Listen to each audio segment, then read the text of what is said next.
अध्यक्ष महोदय, हम देख रहे हैं कि सरकार की कोशिशों के नतीजे भी अच्छे निकलने लगे हैं। दुख इस बात का है कि इस वर्ष सर्दी के मौसम में वर्षा नहीं हुई। फलस्वरूप इस साल पैदावार भी उतनी नहीं है।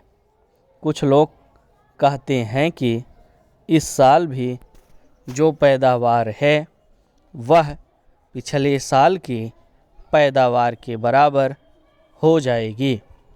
मैं देखता हूँ कि इस साल गल्ले की कोई कमी नहीं है, इसलिए मैं समझता हूँ कि गल्ले को एक जगह से दूसरी जगह ले जाने में जो रोक लगाई गई है उसको हटा लेना चाहिए। अभी हमारे राज्य में बड़ा अकाल पड़ा हुआ है, परंतु वहाँ पर गल्ला भेजने का कुछ प्रबंध किया गया है और लोगों को गल्ला मिल रहा है। पिछले 2 साल में कोई आदमी भूखा नहीं मरा। यह हमारे देश की सरकार के लिए बड़े ही संतोष की और बड़े गर्व की बात है।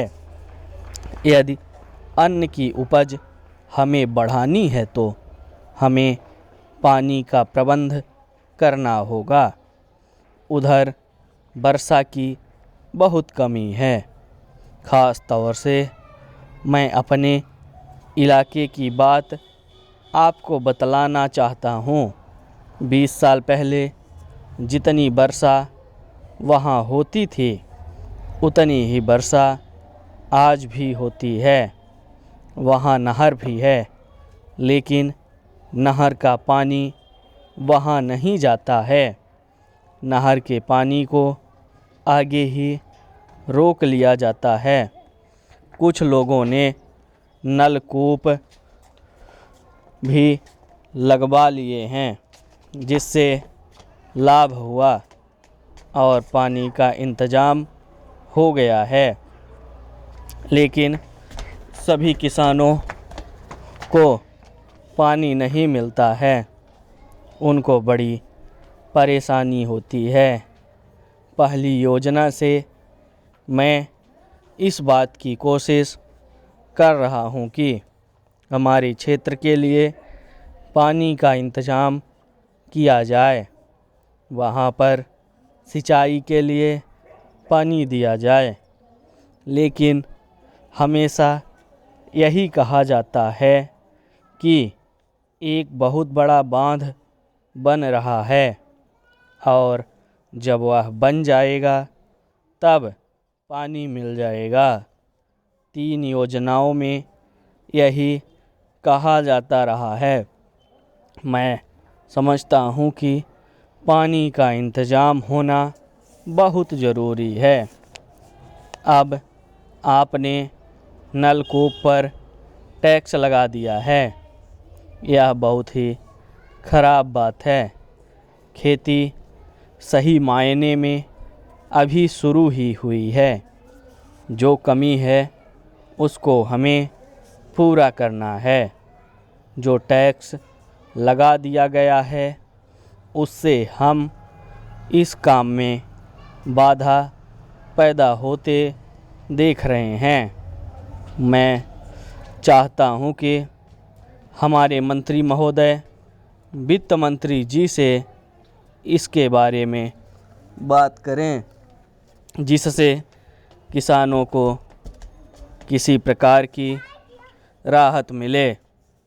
सभापति महोदय, मैंने जनसंघ के नेता द्वारा प्रस्तुत अविश्वास के प्रस्ताव को बहुत ध्यान से सुना। उनका भाषण सुनने के बाद मुझे ऐसा प्रतीत हुआ कि उन्होंने अविश्वास के प्रस्ताव की महत्ता की ओर, उसकी आवश्यकता को ठीक प्रकार से नहीं समझा। उन्होंने स्वयं इस बात को स्वीकार किया कि इस केंद्रीय सरकार की नीतियों के घोषित होने से पहले उन्होंने इस अविश्वास के प्रस्ताव की सूचना आपके कार्यालय को भेज दी थी। अविश्वास का प्रस्ताव किसी भी सरकार के विरुद्ध इस बात को ध्यान में रखकर लाया जाता है कि उस सरकार की नीतियां असफल हो गई हैं।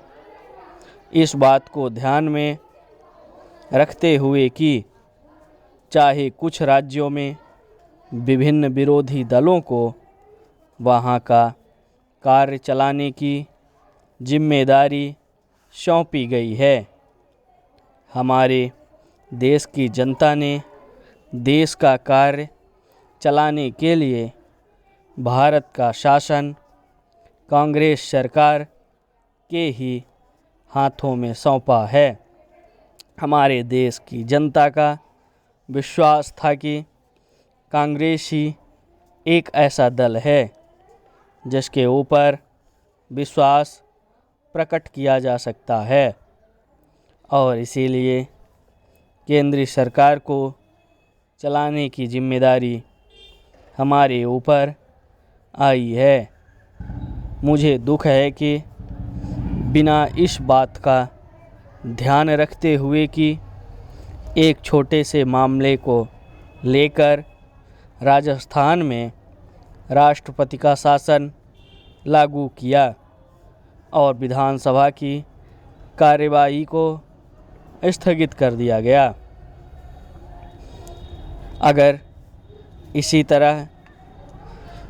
तरह के प्रश्नों के ऊपर इस सदन को विचार करना था तो अविश्वास के प्रस्ताव के अतिरिक्त भी हमारे नियमों के अंदर व्यवस्था है जिसके अनुसार हम इस सदन के अंदर इस प्रश्न पर विचार कर सकते थे, लेकिन जनसंघ के नेता ने इस बात को ध्यान में नहीं रखा।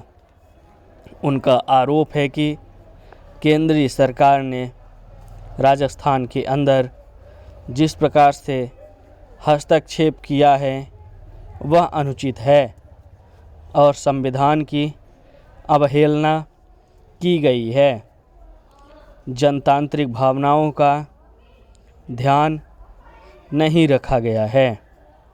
उनका यह भी कहना है कि वहाँ जो निर्दलीय सदस्य चुनकर आए थे उनको राज्यपाल ने राजनीतिक अधिकारों से वंचित रखा है और कहा है कि कांग्रेस पार्टी जो वहाँ का सबसे बड़ा दल है केवल उसी को वहाँ पर सरकार बनाने का अधिकार है।